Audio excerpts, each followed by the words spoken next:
Alright, Luke, welcome back. So just got you here today to talk about the results of your fitness assessments. Yep. And just go through that in a bit more detail and what we can do moving forward. So, first of all, great job on your assessments. You got great results.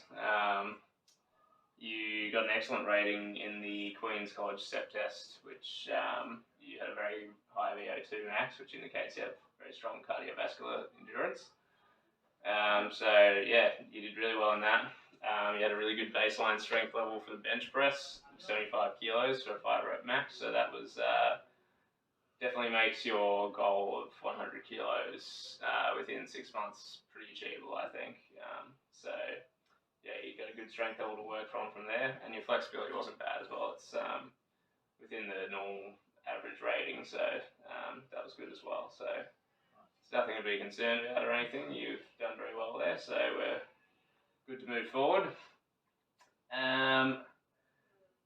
I would recommend going forward that you focus on upper body strength, since bench press is your goal.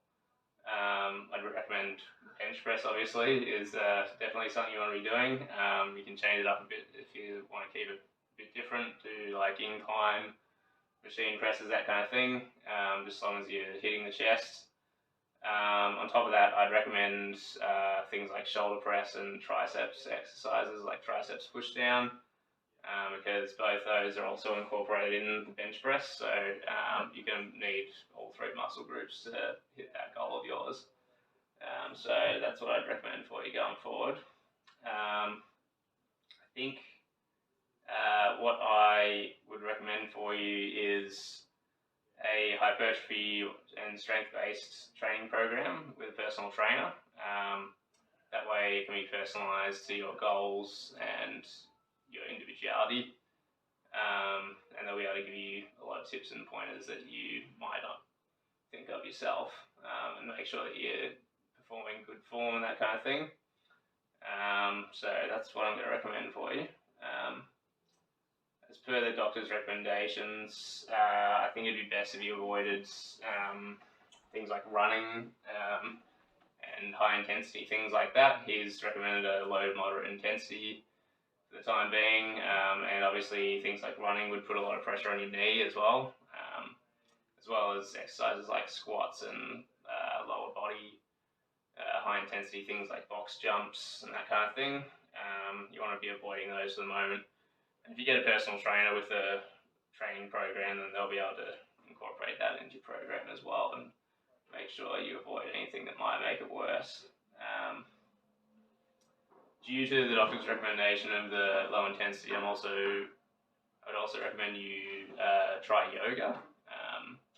It's great for strengthening the body as well, good for mood and stress and that kind of thing. And it's also good for flexibility, which was your lowest score in the fitness assessment, so it'd be good for that as well. So I think that would also assist with your goal in the long term. And additionally, in the future, when you've recovered from your injury, you could also attend things like group HIIT classes and that kind of thing. I would think that would probably be of interest to you, because particularly since you express more interest in cardio over strength, but you have a strength-based goal, those classes kind of target both things. So it'll help you keep interested because it's got the cardio aspect, but you'll also be working towards your goal at the same time. And it's great for the social aspect as well, and motivation, meeting new people at the gym, and getting motivation through meeting new people and that kind of thing. As I mentioned earlier, the doctors just recommended that you avoid high intensity exercise and anything that puts excessive pressure on your knee or is painful for you. So just be sure that you do that at the moment, and just a reminder that you will need to seek medical clearance again before you start higher intensity exercise. So even when you think you are feeling better, just make sure you go back to the GP and get medical clearance before fancy. But yeah, we can speak about that later down the track, of course. Do you have any other questions or anything that you would like to ask, or anything about your results or anything? You're happy with everything? Happy with everything, mate. Awesome. Cool. Well, thank you for your time. Thank you for coming in, Luke. It was a pleasure meeting you. And looking forward to seeing you around.